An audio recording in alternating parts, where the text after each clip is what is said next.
hands on the border. But how do you break up with your friend? I know there's no use to confront her. But how do you say this is the end? I'm through being taken for granted. I'm the one you call when nobody's home. Being with you means just disappointments. I'm your last escape, so I've been told. Don't bring that bomber to my door again, my friend. You know that you've been crying wolf too many times. All this time I know it. Been there, I've done that. Those words are just sand in my hair. So talk if you like. The words will be words till you bring them to life. So talk if you like. The words will be words till you bring them to life. Words will be words till you bring them to life.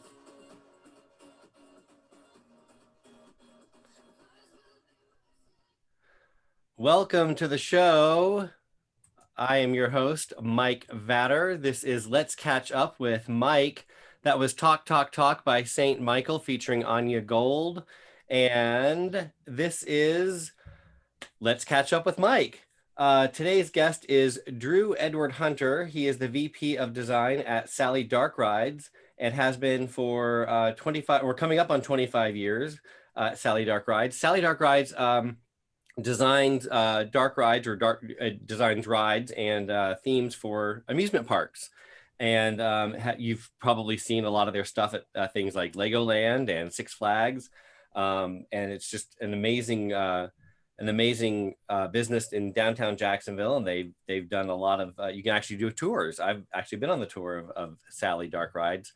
It's a lot of fun. And Drew Hunter has been there for, like I said, coming up on 25 years. I've known Drew. I like to say Drew is my oldest friend, and I've also known him for a long time. Drew and I have been friends for actually almost 20 years, I think, at this point. And Drew is an artist in his own right. He was also the original, I think, maybe the only Dr. Blood in the Louisiana area, and then did some tours as Dr. Blood and some albums and some TV shows, and also was Bozo the Clown at one point, which is one of my favorite parts of your history. From Dr. Blood to Bozo. It makes sense. Yes, of course. Both family friendly in their own right. And Drew and I have been friends, like I said, for a long time. Drew performed my wedding. He married Jeffrey and I. And Drew and I have been in each other's lives for a long time. The theme of this month obviously is Pride. It's June, so it's Gay Pride Month, LGBTQIA plus Pride Month, as President Biden has declared once again after 4 years of it being ignored by his predecessor. It's the only moniker I will give, number 45. And I will leave it at that. But President Biden has once again declared June Pride Month officially. And so this month's theme for Let's Catch Up with Mike is Pride Month. So I've asked Drew and several of my other friends and people around Jacksonville and some of my non-local friends to join us on the show to talk about what Pride means to them.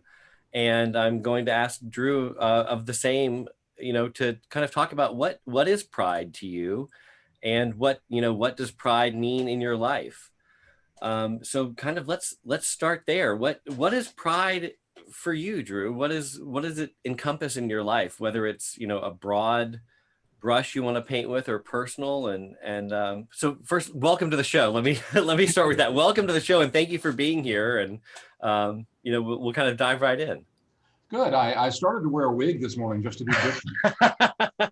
But figure we get too much gleaming going on with our. Yes, I've got a bit of a shine, and the more I move my background, it blends in with my shirt. So I'm I tried to represent here with the North Florida Pride. Oh, that's nice. Yeah, logo there. It's a UNF thing that they gave us a couple of years ago at the Queer Center, the LGBT Resource Center. But yeah, I thought it was kind of cool to wear that. But it's causing flickers the more I move because it's weird with the sheen. But It kind of gives me a disco look. I like it. So again, welcome to the show, Drew. Thank you for joining me this morning. And yeah, so welcome and tell us a little bit about yourself, anything you want to share personal, and then, dive right in. What does Well, pride mean to yeah, Drew? well, first of all, pride. That's one of the reasons we're here, obviously. Yes.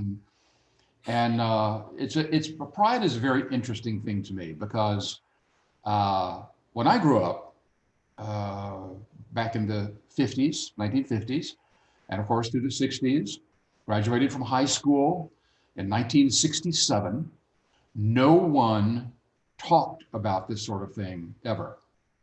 So through my life and through so many of my friends, my contemporaries, all of this development of gay pride and pride in oneself and being who one is and accepting that and living that life is really a pretty new development in a sense. And it's something that many younger people really don't have a comprehension about. They've grown up with people talking about issues, sexuality issues and pride issues and so on. It hasn't always been that way. Right. It has not always been that way. I was very fortunate in that I've had very few instances in my life of harassment or problems or acceptance. If the people who did not accept me, they didn't accept me, and I didn't know about it. They didn't tell me, and they went about their business, which was fine. They left me alone. Yeah. But I was very, and the older I have gotten, which is considerably,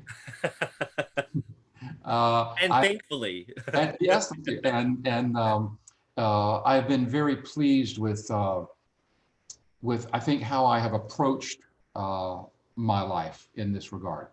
Now, let me flash back real quick to a situation kind of puts this in perspective. Back in 1977, I lived in New Orleans. I lived in the middle of the French Quarter and was working across the river at a little advertising agency in Gretna, Louisiana. And guess who was coming to town to perform at the Performing Arts Center, which is just a block from where I lived, was Anita Bryant. Oh my gosh. Anita Bryant. Now, if some of your guests here that and listeners and watchers don't know who Anita Bryant was, they really need to look her up. Yeah. Anita Bryant was a very popular singer back in those days, back in the I guess 50s and 60s and into the 70s. She was the spokesperson for Coca-Cola. She would sing, and she would sing the Coke jingle. Yep. And then later on, she was a spokesperson, I believe, for Florida Oranges. Yes, that was her big conservative campaign. That's okay. Yeah. And but in '77, she had already started, of course, her ranting about the evils of homosexuality and being gay and this sort of thing, and was causing all sorts of problems. You can look her up, find all the details about that. But back in those days, I mean, this is 1977. Stonewall had only been in 1968, so less than 10 years before. That was in New York. New Orleans is a long way from New York, and that sort of thing. I mean, there were gay carnival crews, and there were gay balls at Mardi Gras, and certainly bars and that sort of thing. But no real activism, I guess.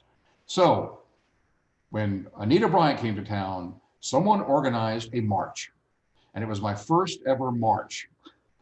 And we marched through the French Quarter with all of our posters held high, walked all the way through the French Quarter and all the way to the Performing Arts Center off on Rampart Street, North Rampart Street, and stood there and chanted and told Anita Bryant to mind her own business. And well, of course, she got up and she had her performance and so on and so forth.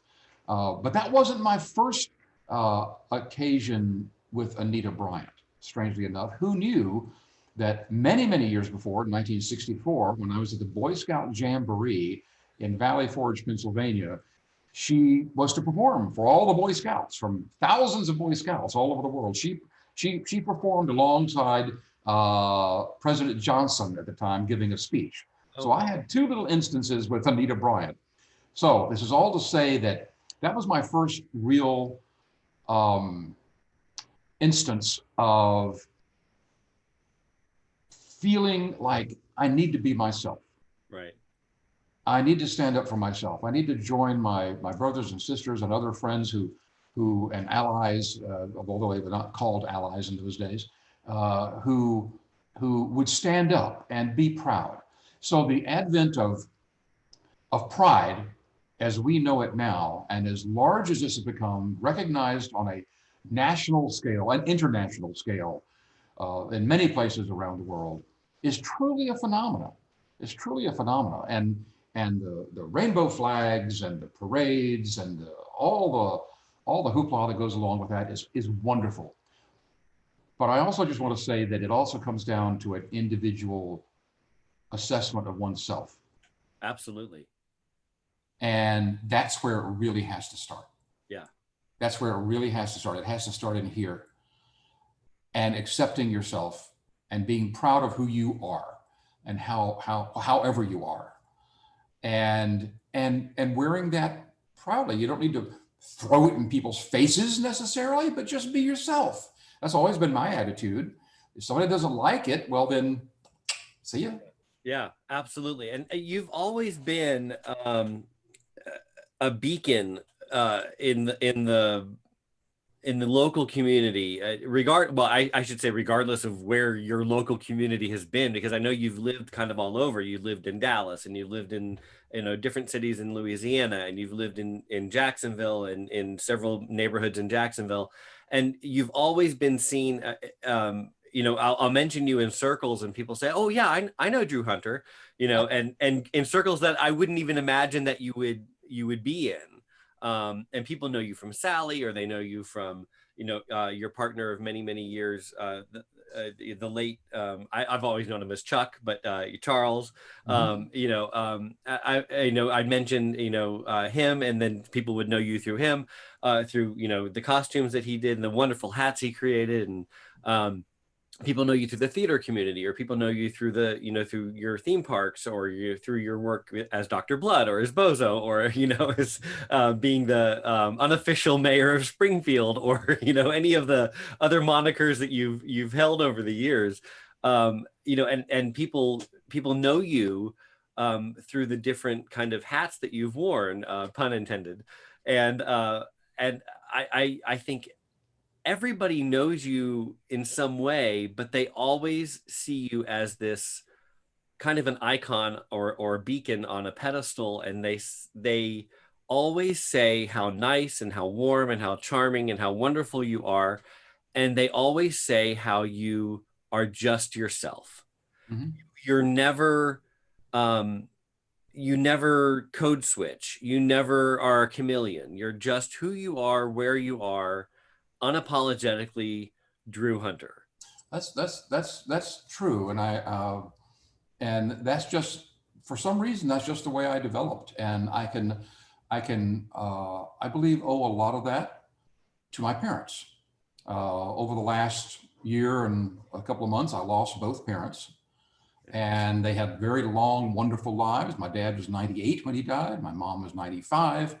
And they loved each other very much. My dad died about 5 months shy of their 75th wedding anniversary. Wow.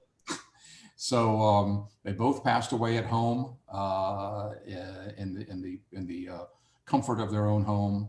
So, a lot of good things about that to be thankful for, but they always supported me. They didn't necessarily always understand me, but that's nothing new. But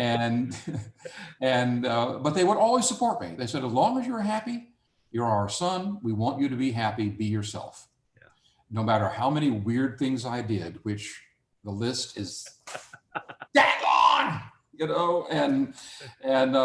I'd tell them about the Dr. Blood shows we were doing at the State Fair of Louisiana, or I'd tell them about some crazy play I had written for our theater in Shreveport, or some kind of strange art exhibit I'd be doing here in Jacksonville, or all kinds of stuff. And they would always go, well, isn't that nice? Isn't Isn't that nice? And I never had the pleasure of meeting your parents, but the photographs and stories that I've seen and heard over the years that I've known you, I feel like I knew them on some level that only someone who met them could, and they just seemed like the warmest, nicest, most wonderful people. And yeah. I was just always amazed that I never heard you say anything negative about them. And I know people who consider their parents to be their best friends, but they always have something to complain about their parents. I never heard you complain about your parents at all. No, no, my parents were human beings like we all are, Yeah. and at least I think they were. Well, I've known you long enough to know they may not have been. Yeah, that's You true. may That's have true. been hatched Often, somewhere in a basement. I kind of often wondered, Yeah. they, like everybody had some issues and this and that and the other. But the big picture is how wonderful they were, and their one and only, which is moi, was always treated well. They gave me the very best they could. Did the very best they possibly could, and always in what they considered to be my best interests, which I usually was. And they always my mom would always say, well, we just want you to be happy, and as long as you can make a living, doing whatever you want to do. Yeah. And that was something else I thought about way back, and it kind of ties in with the whole pride thing. Absolutely. Is that I wanted to always do something creative, be an artist of some sort, which is not the easiest thing to do to make a living. No. In any way, shape, or form. But I was determined to do that against a lot of odds. And I've been very, very blessed in some of the opportunities that many people have given me along the way. Being able to have some faith in me, and I was able to sell myself and my abilities and this and that and the other. So it's been an incredible journey, but it all comes down really to what's in here and how you view yourself. Because if you view yourself in a positive light and try to accept people and have respect for people, respect is such an important word, respect for yourself and respect for others, then you can put your head on the pillow at night and sleep well, and know that you've done your best. So, and hopefully the rest will fall into place. And I realize that so many people have other issues. They were not as fortunate with the way their parents treated them or their family treated them, and so on and so forth. But I will still say, if you can bring up that pride in yourself and rise above that, then you'll be ahead of the game. Yeah, absolutely. Absolutely. Very well said. I would like to mention also that you have been an integral part of something that is very important to me, and I know to a lot of people here in the Jacksonville community, is the coming out monologues. I neglected to mention that at the beginning. You were I think I would not think you were the first, because the very first was the founder, Tina Von Wardle, now that she's married. But Tina self-directed the first year of the coming out monologues, but you were the longest director for the show, the longest at the helm. For many years, you directed the show, and we helped guide the show. And we had to skip the show last year because of the pandemic, but this year it's coming back. And I know that you've always been a huge supporter of the show. I know you're not involved this year, and I'm not either. It's a whole new crew involved, and I know we're going to be there cheering them on. In the audience and possibly volunteering and helping. But I would like to thank you for all of your years of service with the coming out monologues, because it's just been such a groundbreaking and wonderful community service that has benefited PFLAG and Jasmine. And so, that's my friends, Manuel and Newell, yes. and I went to the very first one. Yes. I believe it was the first one, over at the college. Yes. Off of Park Street over there. And we went to the first one, and I did not know what to expect. I didn't even know what I was going to see. Yeah. I had no idea. They said, hey, let's go. So we went, and I didn't even know what I was going to see. And I sat there, and I had tears running down my face, and it was just a wonderful evening. And I went to the cast party afterwards. It was a 2-night run, and this was on a Saturday night. So we went to Bluefish or somewhere, and I went up to, I found Tina, who I've never met, and I said, I want to be involved next year. Yeah. So the next year I submitted my monologue, and that's the year we moved it to the Karpolis. Yes. Karpolis Manuscript Library Museum here in Springfield. And I performed that. Then the next year, Natalie Cordova and I co-directed. Yes. Actually, because I really can't take credit as full director, because Yeah. Natalie and I were a wonderful team for a couple of years, and directed directed the show, which was a great joy. Now, after a couple of years, it was time for me to move on and let some other people do that. And the people that have done that since have done a great job with it. But and I will always support it. I think it's a very important and vital effort in our community for people to not only for audiences to be able to hear these true stories, either delivered by the people that actually experience them or someone reading their monologue for them. But it's also important for the people who do the show. Yes. To get up and get this out. Yeah. And it was for me. My coming out situation was not as traumatic. Well, it was traumatic in its own way, but it was not. It was not a tearjerker like many of them really are. Yeah. Really frightening and traumatic stories. But nonetheless, it's important for people to be able to get up and tell this, and in a sense get this off their chest, and there's a sense of it's like when you forgive someone. Yeah. It's when you forgive. I think forgiveness is one of the greatest things ever, and I'm really glad it was invented.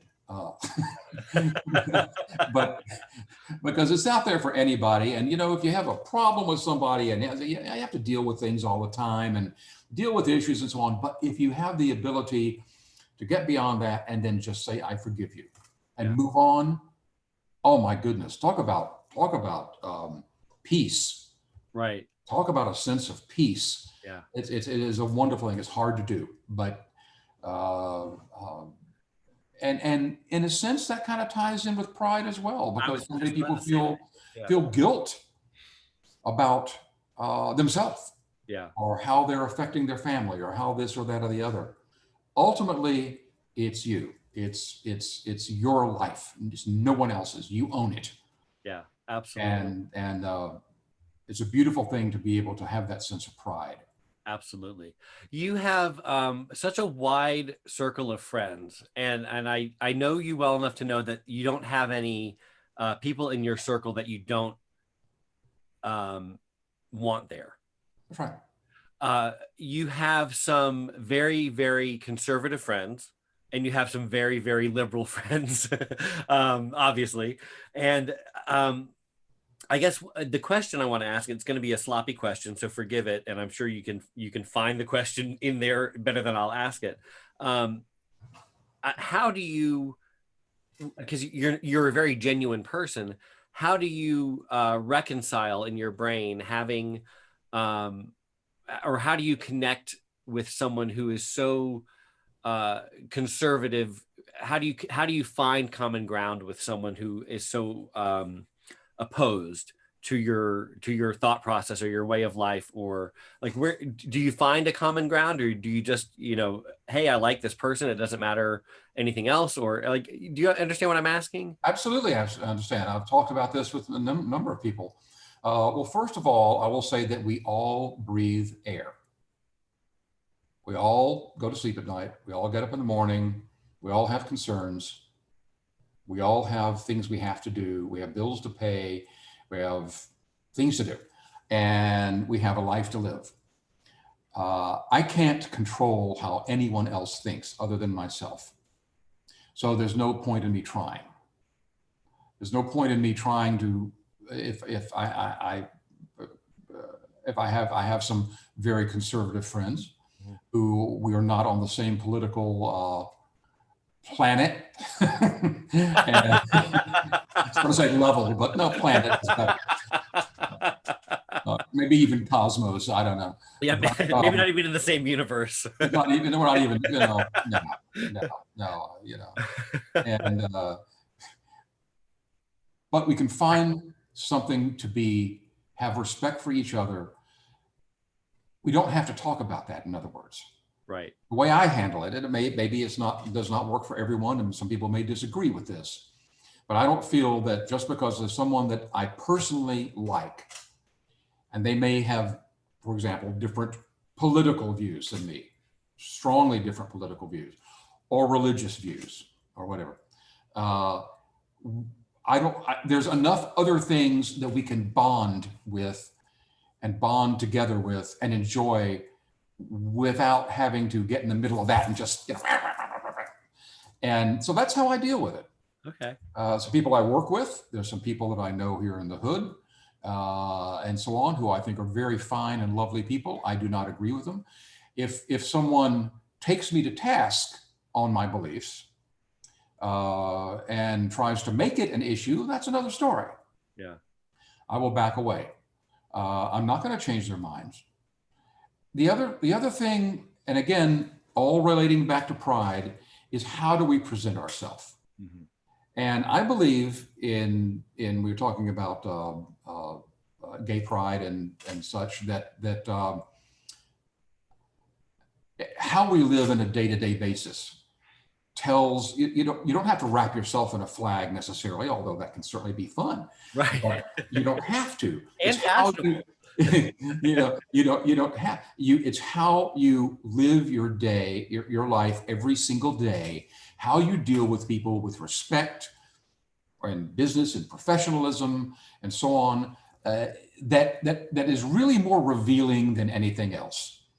I know a lot of people that don't particularly agree with my stance on being an out gay person, but that's okay. They don't have to. Right. I'm not going to marry them. and and that's okay. They don't have to, as long as we treat one another with respect. Right. That to me is so very important. So I know there's one person here in the hood, and this really has nothing to do with pride or anything, but there's one person here in the hood that has a real problem entering a couple of areas of my house because of the strange things I have in there. You know what I mean, Mike. I've been to your house. I think I've been to all your homes. Yes, and some peculiar rooms theme rooms I have that just makes them uncomfortable. Not in a horrible way, but just in a creepy sort of a way. That's just some of the things that I do, and that's fine. They will stand outside the room and talk to me and my guests when I'm in the room. They just won't walk across the threshold. And it's okay. Everybody has their own deal, right? Yeah. And as long as we realize that everybody has their own deal, and let's just have respect and let people live their lives. It really can be pretty simple if you just have that attitude. Yeah, I think that's a great answer. I do struggle with people who are so vocal about their opposition to my life, to my whether they want to think of it as a choice or a lifestyle or whatever their erroneous thought may be. If they're so vocal against it, I can't have them in my circle.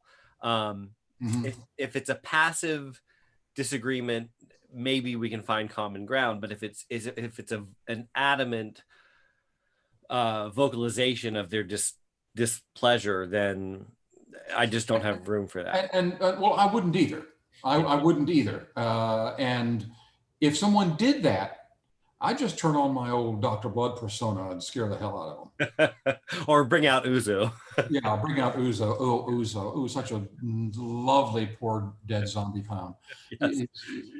For those who are watching and don't know who we're referring to, there's a zombie clown, for just the short version, who lives with Drew, He is a wonderful, wonderful, charming, smelly, wonderful zombie clown who lives with Drew in the darkest realms of Drew's home, who makes appearances, especially around Halloween, but other times of the year, sometimes at parties, who is just charming and disgusting at the same time. Think Pennywise and Oscar the Grouch combined, but charming and funny and wonderfully romantic.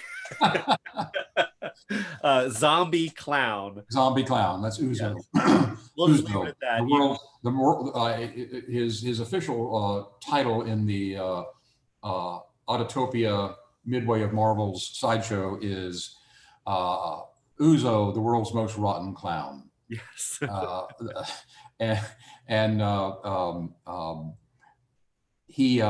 He's been with the Autotopia sideshow for a long time.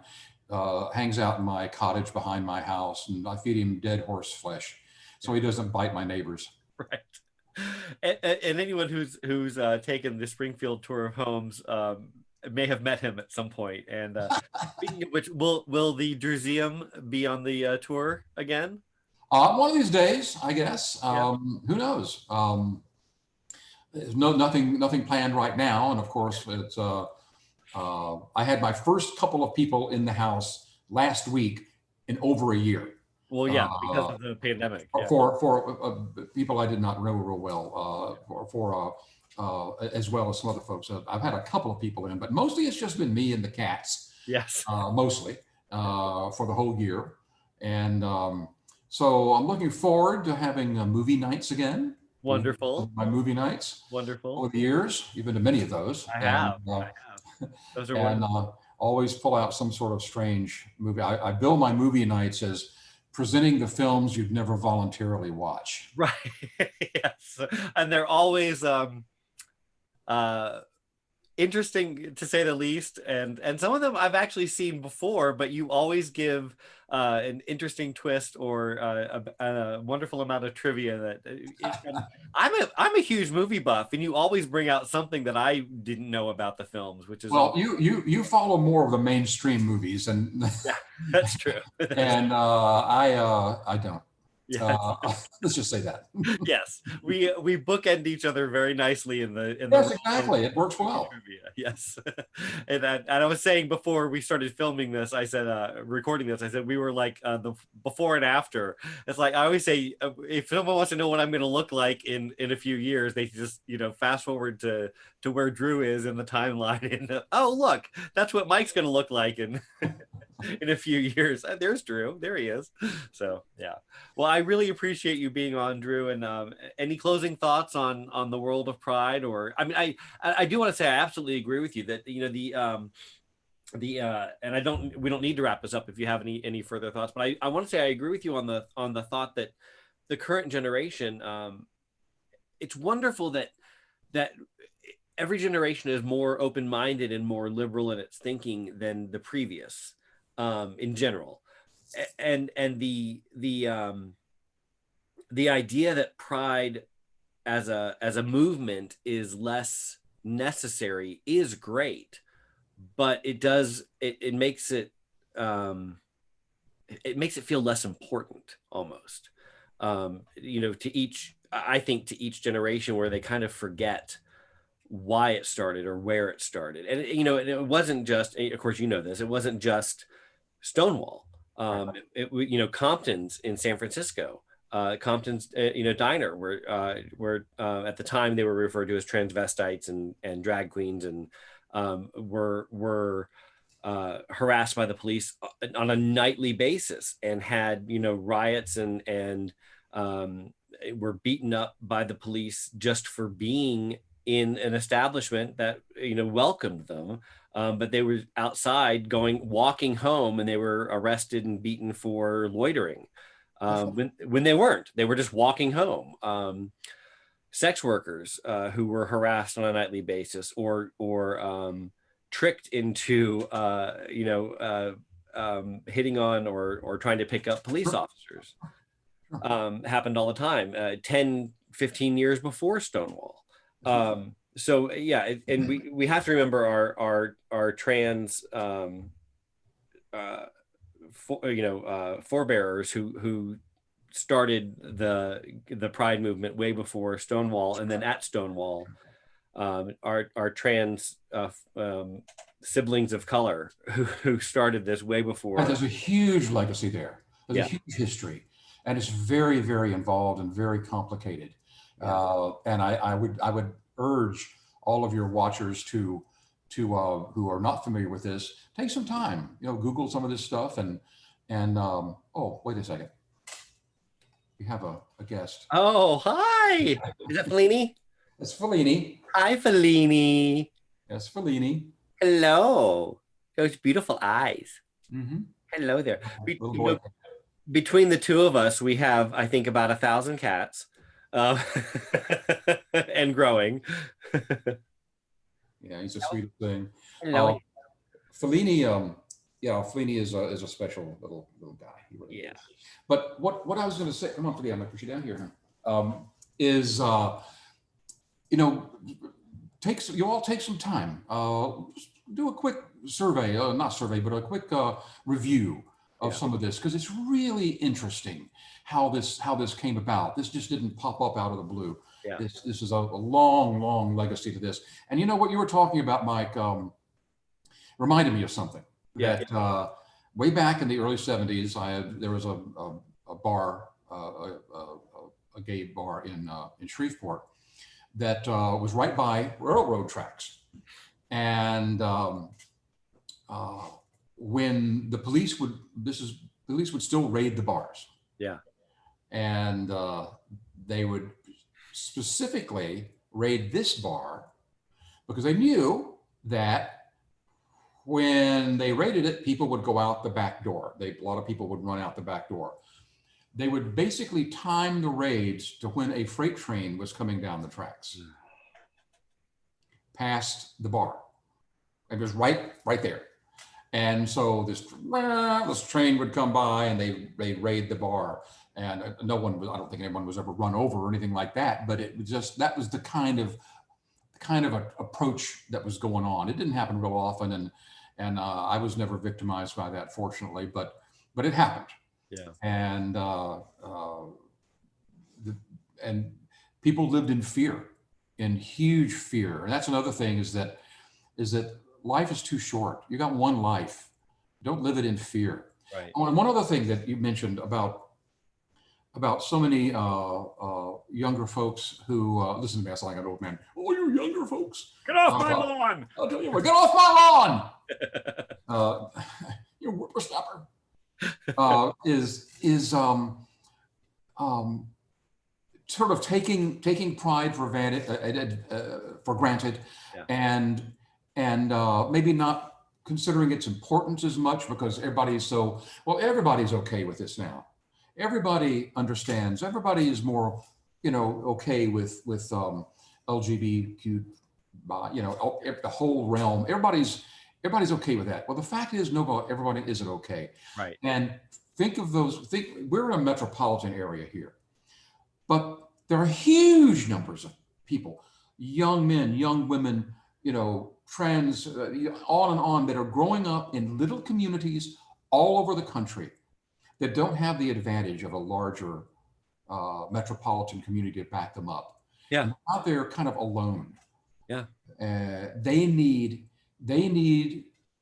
beacons, as you used the word earlier, out there to help them lead the way and to give them a sense of pride and a fulfillment, because many of them are trapped. They don't know what to do. They're scared. They're afraid to come to grips with themselves or the ramifications that if they did, what would happen with their friends and their family and their jobs, and so on. I would counsel people to not take all this for granted and assume that everything, just because it's Pride Month and we're all feeling good about this, that it's all okay. Right. Because it's a big world out there, and there are still places in this world where you can be sentenced to death for being a homosexual, for example. And there are places in this country where they can, in small enough towns with sheriffs and mayors and judges who know each other well enough, you can still be put to death for being gay because they can call it something else and get away with it. Sure, sure. So it's something that it's a constant rising battle in a sense, and a constant effort. Yeah. So I would urge all of your watchers to take pride in yourself and have respect in yourself and have respect for other people. And if you do engage in conversation with folks about this who maybe don't agree with you, then do it in a dignified way. Always maintain your dignity. Yeah. Always maintain your self-respect and your dignity. Don't lower yourself. What was that Michelle Obama said? When they go low, we go high. Yes. I believe she said, and sometimes you just say, well, no, it's time to go low. We got to go. Right. But as a general rule, I think maintaining one's dignity and one's respect and one's power. My friend Todd Cotton, Yes. with Laura and Todd, told me something, and I've told him this many times, and I've spread this to many other people. We were sitting and talking one evening and about all kinds of life matters and so on and such, and he said these three words to me, and it's something that I knew. I mean, I've been around a long time and I knew this, but something, the way he said it, just the moment, absolutely became a mantra in my life, and that is three words: claim your power. Wow. Claim your power. Three very powerful words. Claim, obviously very powerful. Your, and then power. Claim your power. That has helped me out in so many situations, personally and business-wise, professionally. That's wonderful. Where I have to just sit back and go, wait a minute. I know who I am. I am proud of who I am. I know what I've done. If I need help, I'll get help. And if I don't know something, I'll be sure to say, I don't know that. I don't know what to do, but otherwise you have to claim your power. It's a wonderful mantra to keep in mind. Absolutely.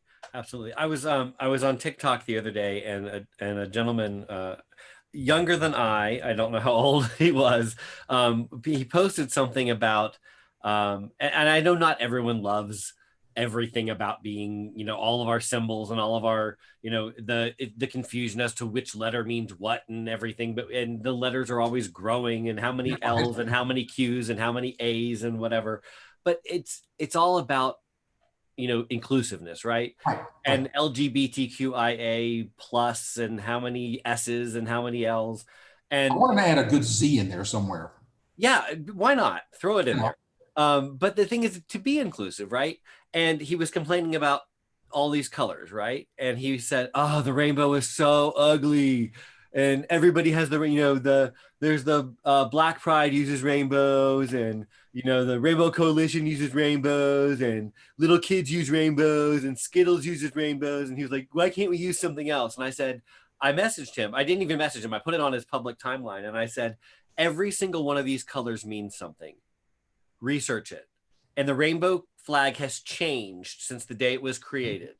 And it originally had pink in there, and it originally had white in there, and it now has black and brown in there. And it now, there's the trans flag, and there's the bisexual flag, and there's, and I went on and on. I said, each one of these colors represents something, and it's meant to change. When it was created with the idea that it would be a ever-changing flag. And the idea was that it would be evolving. So you don't have to like it, but don't shit on it. Right. I would simply respond to a person who might say something like that, like, "Oh, bless your heart." Yes, that's it. Poor thing. If this is what you're upset about, you kind of really need to get into your life. Yeah. Well, he responded to me. He said, "I know that it's special, and I love that every color means something, but it's ugly." And I said, "So is your attitude." So better not come to my house if you don't want to see a lot of color. Yeah. I mean, come on. I will admit, when the inclusive flag was, when it was changed to have the black and the brown, trident on the side, I didn't, or chevron on the side, I didn't necessarily get that. because I thought, well, there's no black and brown in the natural rainbow, so I didn't understand what the meaning behind it. I knew why it was being added for people of color, but I didn't understand why, because these all mean like, truth and equality and, hope, and black and brown meaning people of color. These don't represent races, they represent ideals. And then I did the research and I went, oh, I get it. I understand now. Right. So if you don't get it, don't shit on it.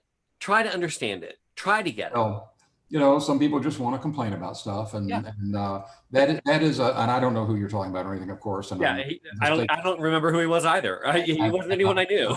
I was going to say that that is an indication to me of someone who is having trouble with themselves. Yes. Yeah. That is I don't know what it indicates necessarily specifically, but to go on about something like that, that is something that person, whoever that person is having battles with themselves to have to kind of go to those lengths to bitch about rainbow colors. And that's very odd. And the other thing that you said that is extremely important is that this is evolving. Yeah. This is evolving. It has evolved. It will continue to. That's how life works. That's how everything works. And everything evolves. And I was just telling someone the other night that I think some of the people that I have met who have in my life that have been probably the unhappiest are the ones that can't accept change. Right. And everything changes. Everything changes. And once you understand that, once we understand that everything changes and accept the fact that things change, we may not like it necessarily, but accept the fact that things are going to change, then it makes just day-to-day living and our existence much more palatable and much better. For example, if somebody wants to complain about a flag and things changing, well, they added stars. Right. They added stars to the original. That changed. Yeah. Nobody's complaining about, there's too many stars now. Right. I mean, what if they make Washington, D.C. a state? Right. Or Puerto Rico or Guam. Oh, exactly. We're going to add more stars. Oh, no, my life is over. Yeah. Oh, my God, where are we going to put those stars? What are we going to do? Well, someone will figure it out. Yes. Or redesign the flag altogether. It might not have any stars. Who knows? Yeah. Right. It might just be one big star. Right. Oh, we'll all be Texas now. Yes. Well, I've always thought it funny. I mean, obviously, it's meant to be kind of is derisive the right word? I don't think it's probably not, but it's meant to be kind of a dig at the rest of the country. But I've always liked the line when someone says, "Oh, are you American?" and they say, "No, I'm Texan." Mm-hmm. I think it's funny, but obviously it's meant to be a dig. Well, it's true in a sense, having lived in Texas. Yeah, it goes both ways. For many years. And Texas, there's one of the mottos of the state, it's a whole nother country. Yeah. Or it's a whole other country. Well, but it goes both ways though. Yeah. They really don't kind of want to be a part of the rest of the country. That's true. We kind of don't always want them to be. Always talk about secession, and so on, and whatever, just, take the rest of the state, just leave Austin. Yes. And, yeah. And that one little part of Dallas. And I lived in Dallas for a number of years. I love Dallas. Yeah, I do too. And San Antonio. Yes. A lot of work in San Antonio. And if you all have not been to San Antonio, put it on the list. Yes. It's an amazing place. The Riverwalk downtown and all that business. Yeah, the Alamo is there. Alamo is interesting. Yeah. See the Alamo. I'm not sure I remember the Alamo. Oh, well, you will if you go there. They will, yeah. They'll make sure you remember. It's true. And if you walk in the Alamo and you go, here we are. We're walking in the Alamo, right? You with me? You with me? We're walking in the Alamo. And you walk and you go, this isn't very big. You'll have 20 people going, shh, shh. Not that of what you said, but that you raised your voice. People look at the Alamo from the outside and go, that's it? It is. It's kind of tiny, but it is highly significant, obviously, in the history and so on. But it is like a shrine. It is a shrine, and It is a shrine. the ladies that tend that, they're in there, and they will, if you talk loud inside the Alamo, above a whisper, they will call you out for it. They might drag you out for it. Things like that have happened to me a few times in my life. Where I remember I was at Tivoli Garden in Copenhagen. Okay. Tivoli Garden is one of the world's oldest amusement parks. Okay. And it is beautiful. It's one of the parks that, in fact, that Walt Disney went to when he was planning Disneyland. Oh, I saw the documentary. Yes. Yes. Okay. He visited Tivoli, other places too, but Tivoli is gorgeous, beautifully landscaped park. Truly its own unique place. I've been there a couple of times. And in fact, when you walk down Main Street at Disney World or Disneyland, and all the little lights along the buildings, that's lined with lights at night, he basically got that idea from Tivoli. Okay. From Tivoli. So anyway, I'm at Tivoli at Christmas many, many years ago, and we're having a wonderful time. And they have a Father Christmas out there. We have a Father Christmas, and Father Christmas is all done up with a beard, and he has this big bag of candy, and the kids are coming up and getting the candy, and so on. And my professional cohorts are with me, watching. And so I wandered over and said, "Hi, Father Christmas. How are you doing?" You know, in this beautiful Danish accent, and I said, "Fine." And I reached in his bag and got a little piece of candy, and he went, "That's for kids." And I went, "Oh my God, I put the candy back in." And my friends thought that was the greatest thing ever. That's awesome. I went, Father Christmas just slapped my hand and didn't let me have any candy because I'm like not a kid. I was going, what is this? Well, you should have told him you're American and you have Americans are large people. I know. I'm an American. I'm 10 years old. I know. I mean, come on. And later on, we're touring one of the facilities there, and I happened to look at a little side room, and Father Christmas was taking a break and guzzling schnapps. He had a big bottle of schnapps, peppermint schnapps, you know. And I went, okay, well, there you go. Yeah. It has nothing to do with anything we're talking about. You should have. Well, that's okay. We always get off topic together. You should have asked him for a shot. Should have. He would have given you that.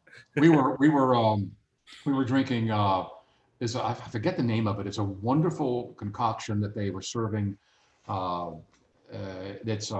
It's hot red wine, hot red wine with raisins and shaved almonds in it, and it's in those countries around that area. It's very, very popular. There's a name for it. Can't remember what it was. I've never had it before, but it was a cold night. There was snow on the ground. And boy, that was so good. Okay. We were all feeling festive and merry.